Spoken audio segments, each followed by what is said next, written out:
Thank you very kindly, my friends. As I listen to Ralph Abernathy and his eloquent and generous introduction,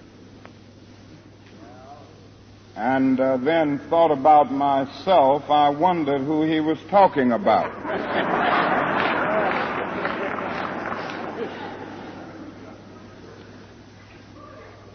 It's always good to have your closest friend and associate to say something good about you. And Ralph Abernathy is the best friend that I have in the world. I'm delighted to see each of you here tonight in spite of a storm warning. You reveal that you are determined to go on anyhow. Something is happening in Memphis, something is happening in our world.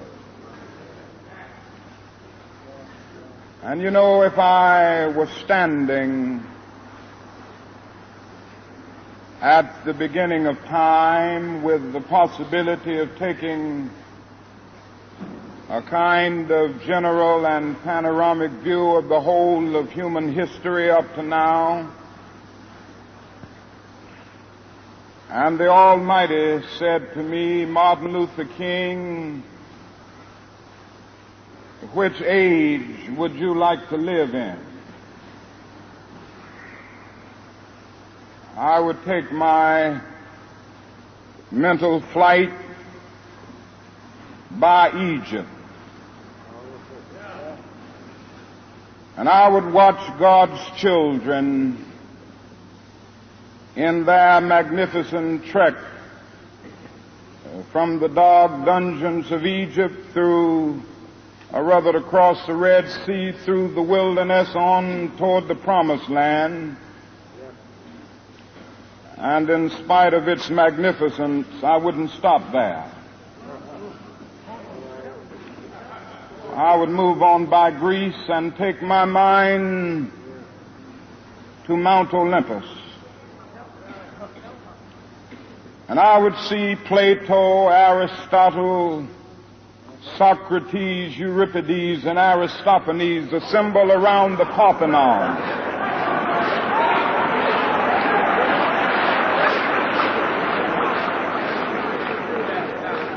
And I would watch them around the Parthenon as they discussed the great and eternal issues of reality, but I wouldn't stop there.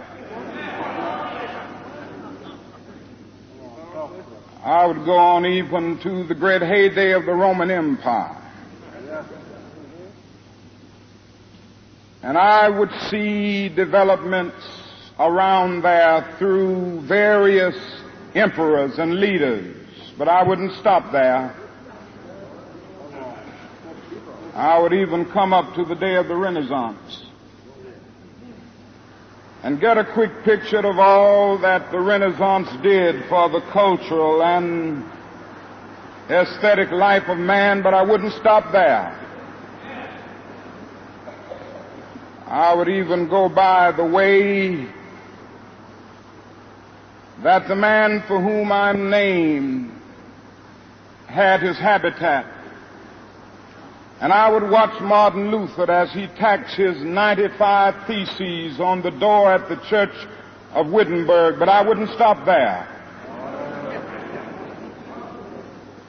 I would come on up even to 1863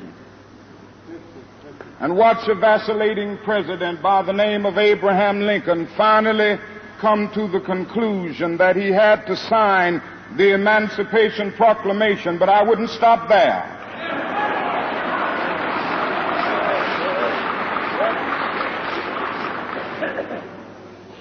I would even come up to the early 30s and see a man grappling with the problems of the bankruptcy of his nation. and come with an eloquent cry that we have nothing to fear but fear itself. But I wouldn't stop there. Strangely enough, I would turn to the Almighty and say, if you allow me to live just a few years in the second half of the 20th century, I will be happy.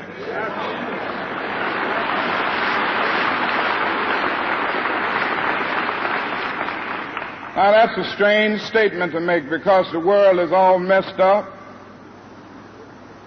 The nation is sick. Trouble is in the land, confusion all around. That's a strange statement. But I know somehow that only when it is dark enough can you see the stars. And I see God working in this period of the 20th century in a way that men in some strange way are responding. Something is happening in our world. The masses of people are rising up,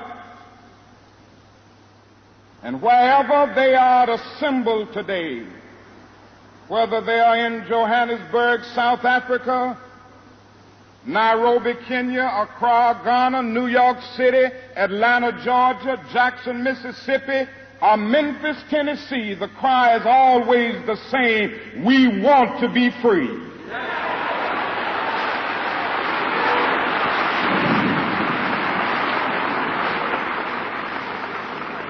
And another reason that I'm happy to live in this period is that we have been forced to a point where we are going to have to grapple with the problems that men have been trying to grapple with through history, but the demands didn't force them to do it. Survival demands that we grapple with them. Men for years now have been talking about war and peace, but now no longer can they just talk about it. It is no longer the choice between violence and nonviolence in this world. It's nonviolence or non-existence. That is where we are today.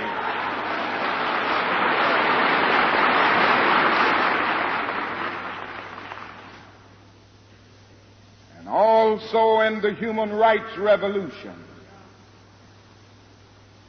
if something isn't done and done in a hurry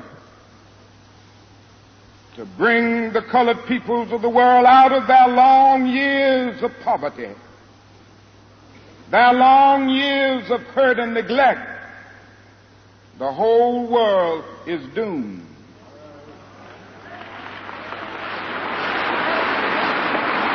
Now, I'm just happy that God has allowed me to live in this period to see what is unfolding. And I'm happy that He's allowed me to be in Memphis. I can remember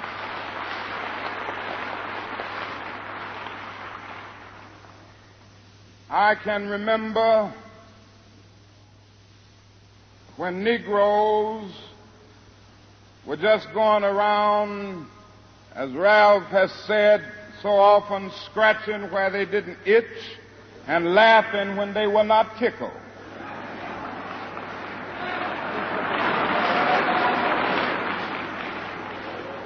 But that day is all over.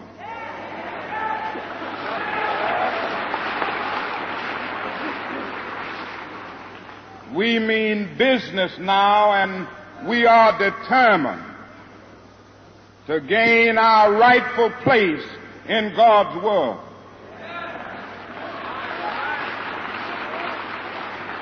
And that's all this whole thing is about.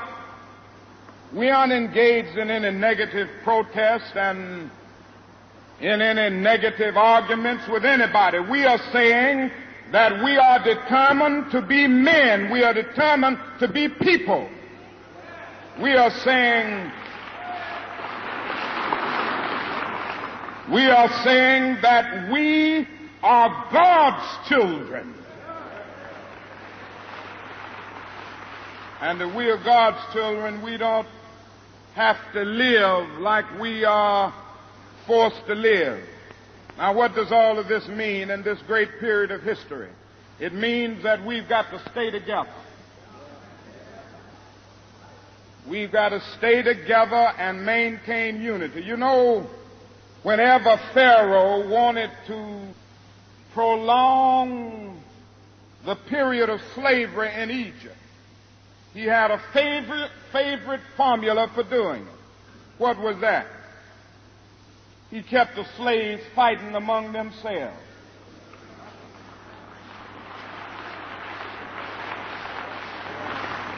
But whenever the slaves get together, something happens in Pharaoh's court, and he cannot hold the slaves in slavery. When the slaves get together, that's the beginning of getting out of slavery.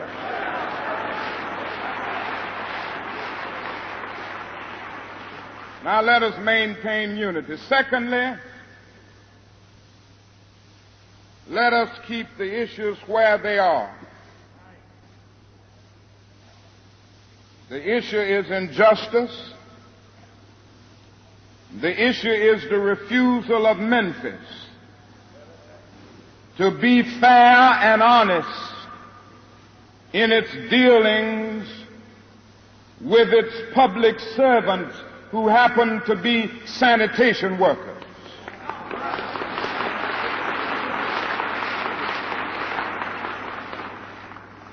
Now, we've got to keep attention on that.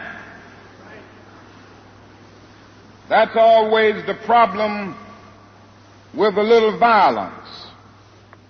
You know what happened the other day, and the press dealt only with the window breaking.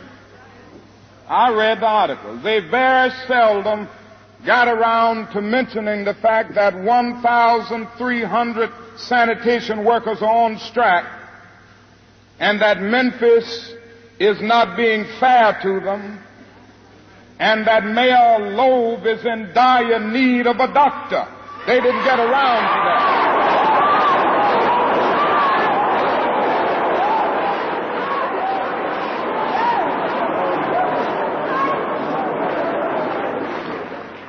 Now we're going to march again, and we've got to march again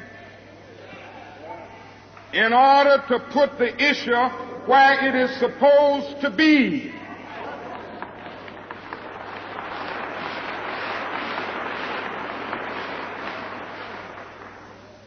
And force everybody to see that there are 1,300 of God's children here suffering. Sometimes going hungry, going through dark and dreary nights, wondering how this thing is going to come out. That's the issue. And we've got to say to the nation, we know how it's coming out. For when people get caught up with that which is right and they are willing to sacrifice for it, there is no stopping point short of victory.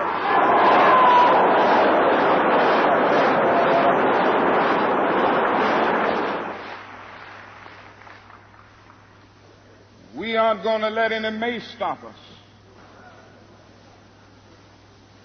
We are masters in our nonviolent movement in disarming police forces. They don't know what to do. I've seen them so often. I remember in Birmingham, Alabama, when we were in that majestic struggle there. We would move out of the 16th Street Baptist Church day after day. By the hundreds we would move out, and Bull Connor would tell them to send the dogs forth. And they did come. But we just went before the dogs singing, ain't gonna let nobody turn me around.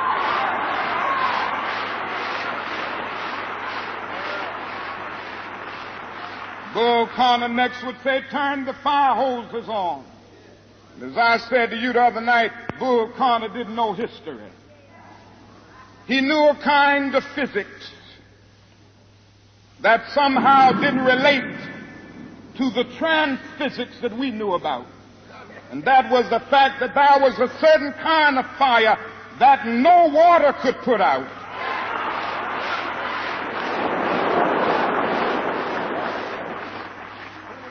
And we went before the fire hoses. We had known water.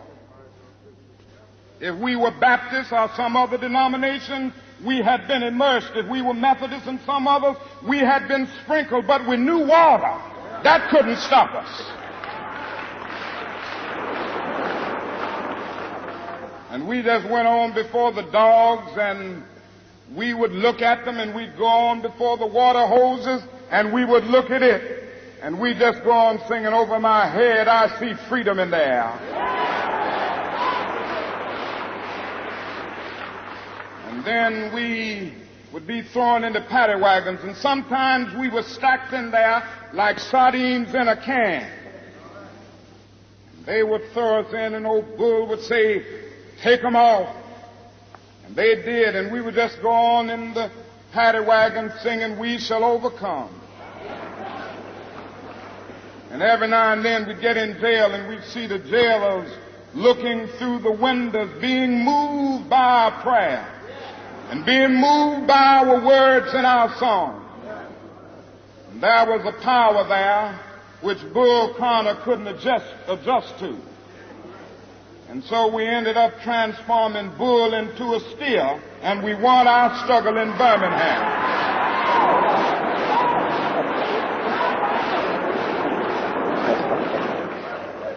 Now we've got to go on in Memphis just like that. I call upon you to be with us when we go out Monday. Now about injunctions. We have an injunction, and we're going into court tomorrow morning to fight this illegal, unconstitutional injunction. All we say to America is be true to what you said on paper.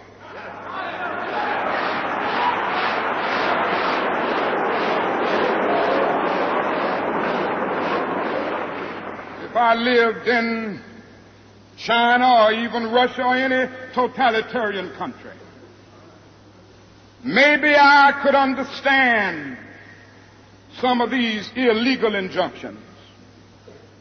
Maybe I could understand the denial of certain basic First Amendment privileges because they haven't committed themselves to that over there. But somewhere I read of the freedom of assembly. Somewhere I read of the freedom of speech. Somewhere I read of the freedom of press. Somewhere I read that the greatness of America is the right to protest for right.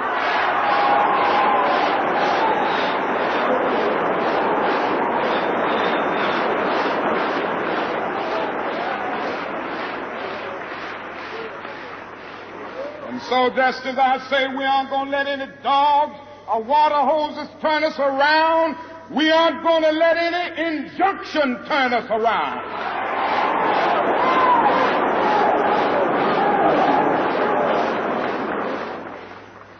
We are going on. We need all of you. And you know what's beautiful to me? Is to see all of these ministers of the gospel. It's a marvelous picture. Who is it that is supposed to articulate the longings and aspirations of the people more than the preacher? Somehow the preacher must have a kind of fire shut up in his bones. And whenever injustice is around, he must tell it. Somehow the preacher must be an Amos. He said, when God speaks, who can but prophesy?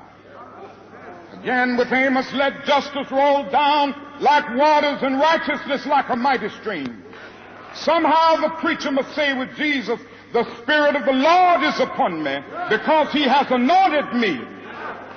And he's anointed me to deal with the problems of the poor. And I want to commend the preachers under the leadership of these noble men. James Lawson, one who has been in this struggle for many years. He's been to jail for struggling. He's been kicked out of Vanderbilt University for this struggling, but he's still going on fighting for the rights of his people.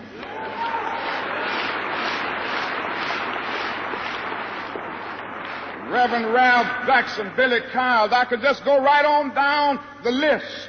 It's time will not permit, but I want to thank all of them. And I want you to thank them.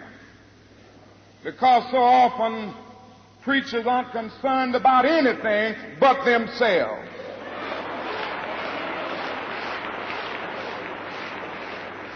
And I'm always happy to see a relevant ministry.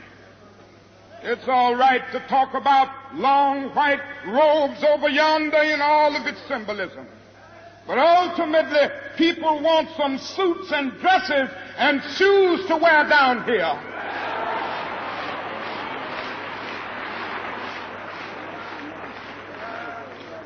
It's all right to talk about streets flowing with milk and honey. But God has commanded us to be concerned about the slums down here and his children who can't eat 3 square meals a day. It's all right to talk about the New Jerusalem, but one day God's preacher must talk about the new New York, the new Atlanta, the new Philadelphia, the new Los Angeles, the new Memphis, Tennessee.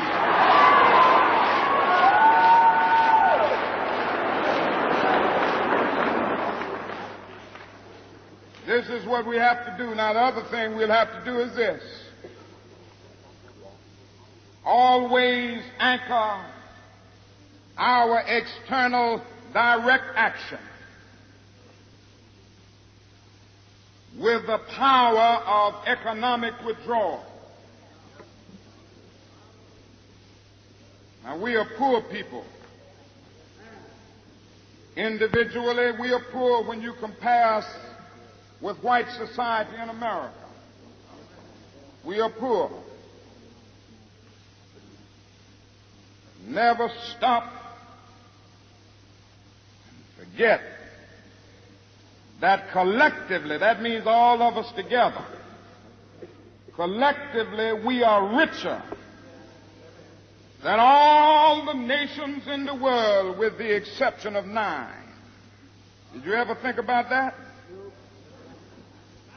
After you leave the United States, Soviet Russia, Great Britain, West Germany, France, and I can name others, the American Negro collectively is richer than most nations of the world. We have an annual income of more than $30 billion a year, which is more than all of the exports of the United States and more than the national budget of Canada. Did you know that?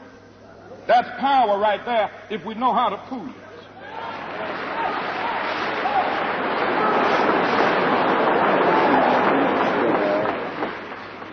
We don't have to argue with anybody.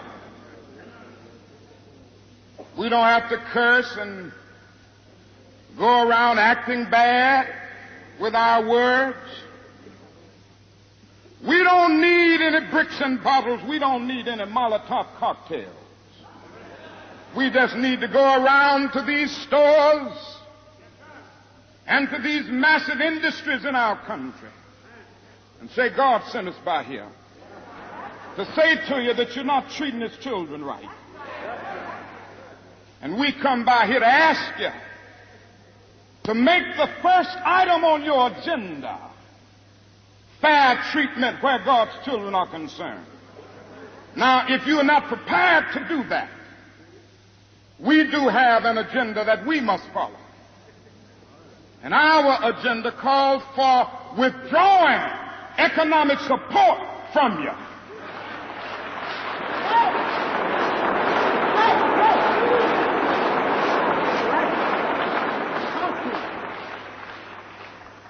So as a result of this, we're asking you tonight to go out and tell your neighbors not to buy Coca-Cola in Memphis.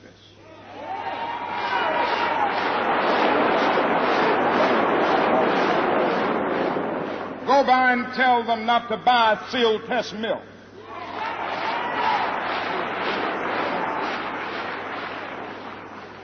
Tell them not to buy, what is the other bread? Wonder Bread. And what is the other bread, come to Jesse? Tell them not to buy Hart's bread.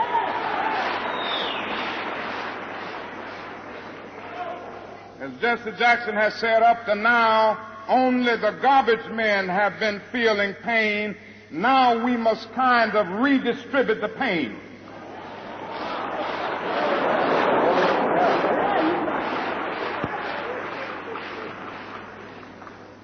We are choosing these companies because they haven't been fair in their hiring policies, and we are choosing them because they can begin the process of saying they are going to support the needs and the rights of these men who are on strike. And then they can move on downtown and tell Mayor Loeb to do what is right.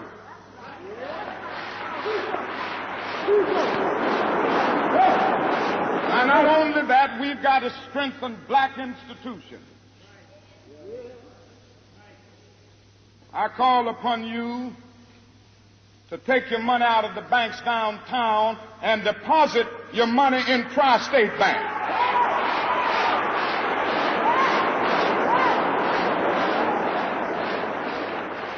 We want a bank-in movement in Memphis.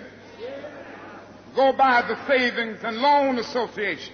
I'm not asking you something that we don't do ourselves in SCLC.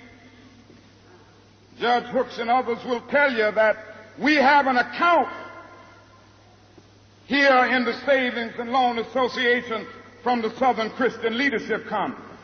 We are telling you to follow what we are doing. Put your money there. You have 6 or 7 black insurance companies here in the city of Memphis. Take out your insurance there. We want to have an insurance in.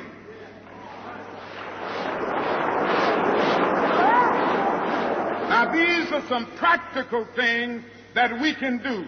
We begin the process of building a great economic base, and at the same time, we are putting pressure where it really hurts. Now, I ask you to follow through here. Now, let me say as I move to my conclusion, that we've got to give ourselves to this struggle until the end. Nothing would be more tragic than to stop at this point in Memphis. We've got to see it through.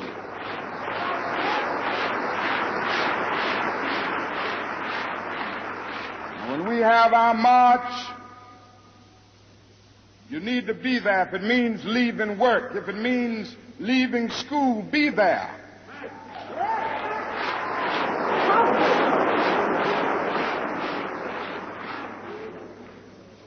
Be concerned about your brother. You may not be on strike,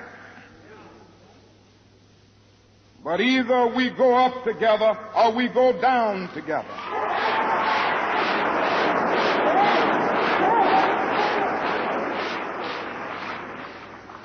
Let us develop a kind of dangerous unselfishness. One day a man came to Jesus, and he wanted to raise some questions about some vital matters of life. At points he wanted to trick Jesus and show him that he knew a little more than Jesus knew and throw him off base. Now, that question could have easily ended up in a philosophical and theological debate. But Jesus immediately pulled that question from midair and placed it on the dangerous curve between Jerusalem and Jericho. He talked about a certain man who fell among thieves. You remember that a Levite, and the priest passed by on the other side. They didn't stop to help him. And finally, a man of another race came by. He got down from his beast, decided not to be compassionate by proxy, but he got down with him, administered first aid, and helped the man in need. Jesus ended up saying this was the good man, this was the great man, because he had the capacity to project the eye into the thou and to be concerned about his brother. Now, you know, we use our imagination a great deal to try to determine why the priest and the Levite didn't stop. The times we say they were busy going to a church meeting, an ecclesiastical gathering, and they had to get on down to Jerusalem so they wouldn't be late for their meeting. At other times, we would speculate that there was a religious law that one who was engaged in religious ceremonials was not to touch a human body 24 hours before the ceremony. And every now and then we begin to wonder whether maybe they were not going down to Jerusalem, down to Jericho rather, to organize a Jericho Road Improvement Association.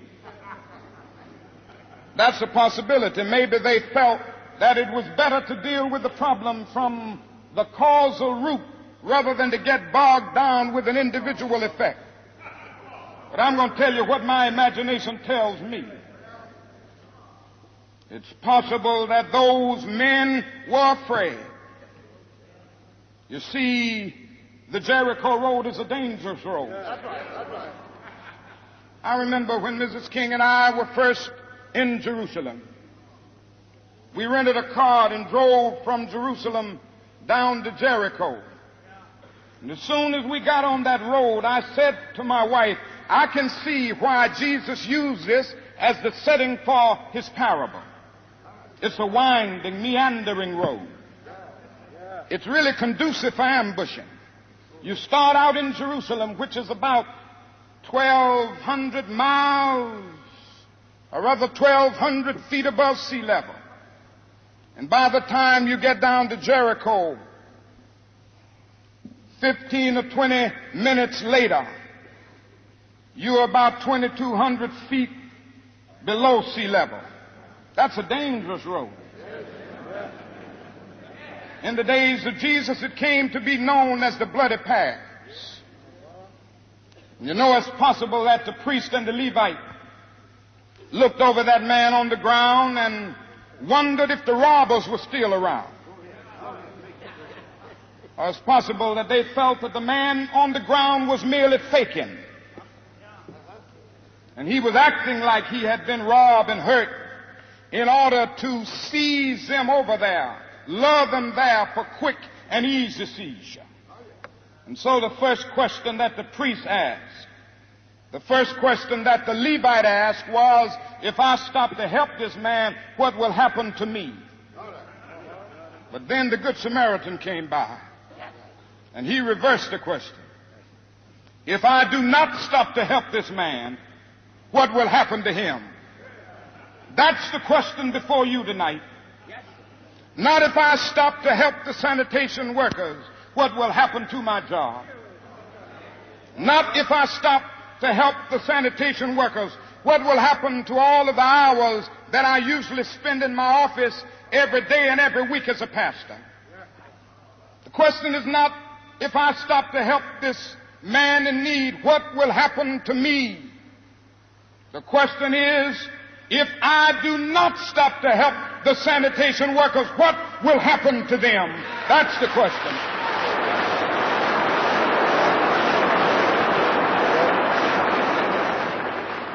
Let us rise up tonight with a greater readiness. Let us stand with a greater determination, and let us move on in these powerful days, these days of challenge, to make America what it ought to be. We have an opportunity to make America a better nation. And I want to thank God once more for allowing me to be here with you. You know, several years ago I was in New York City autographing the first book that I had written. And while sitting there autographing books, a demented black woman came up. The only question I heard from her was, "Are you Martin Luther King?" And I was looking down writing, and I said, "Yes." The next minute I felt something beating on my chest. Before I knew it, I had been stabbed by this demented woman. I was rushed to Harlem Hospital. It was a dark Saturday afternoon. That blade had gone through, and the x-rays revealed that the tip of the blade was on the edge of my aorta, the main artery. And once that's punctured, you're drowned in your own blood. That's the end of you. It came out in the New York Times the next morning that if I had merely sneezed, I would have died. Well, about 4 days later, they allowed me, after the operation, after my chest had been opened and the blade had been taken out, to move around in the wheelchair in the hospital. They allowed me to read some of the mail that came in, and from all over the states and the world, kind letters came in. I read a few, but one of them I will never forget. I had received one from the president and the vice president. I've forgotten what those telegrams said. I'd received a visit and a letter from the governor of New York, but I've forgotten what that letter said. Yes. But there was another letter that came from a little girl, a young girl, who was a student at the White Plains High School. And I looked at that letter, and I'll never forget it. It said simply, "Dear Dr. King, I am a 9th grade student at the White Plains High School." She said, "While it should not matter, I would like to mention that I'm a white girl. I read in the paper of your misfortune and of your suffering. And I read that if you had sneezed, you would have died. And I'm simply writing you to say that I'm so happy that you didn't sneeze. And I want to say tonight,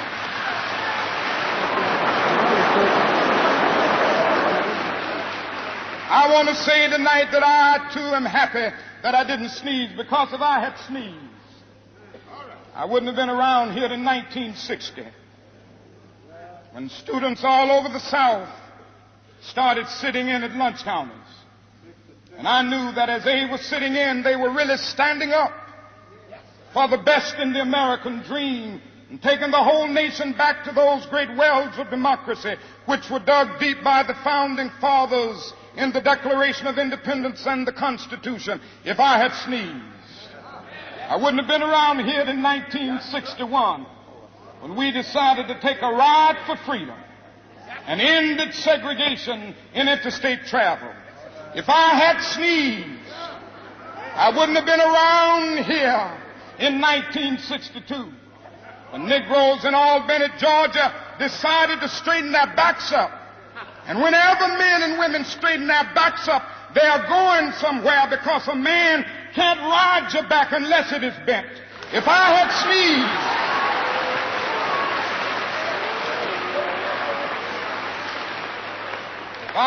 sneezed, I wouldn't have been here in 1963. The black people of Birmingham, Alabama, aroused the conscience of this nation and brought into being the Civil Rights Bill, if I had sneezed, I wouldn't have had a chance later that year in August to try to tell America about a dream that I had had. If I had sneezed, I wouldn't have been down in Selma, Alabama to see the great movement there. If I had sneezed, I wouldn't have been in Memphis to see a community rally around those brothers and sisters who are suffering. I'm so happy that I didn't sneeze. And they were telling me, now it doesn't matter now. It really doesn't matter what happens now. I left Atlanta this morning, and as we got started on the plane, there were 6 of us.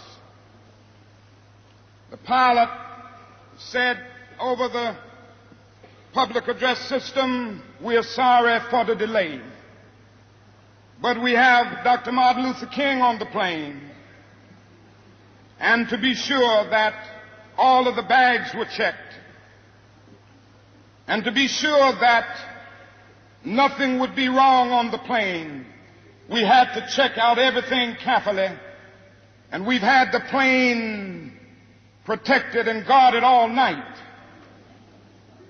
And then I got into Memphis, and some began to say the threats, or talk about the threats that were out, or what would happen to me from some of our sick white brothers. Well, I don't know what will happen now. We've got some difficult days ahead, but it really doesn't matter with me now, because I've been to the mountaintop. I don't mind. Like anybody, I would like to live a long life. Longevity has its place. But I'm not concerned about that now. I just want to do God's will. And He's allowed me to go up to the mountain. And I've looked over, and I've seen the promised land. I may not get there with you, but I want you to know tonight that we as a people will get to the promised land.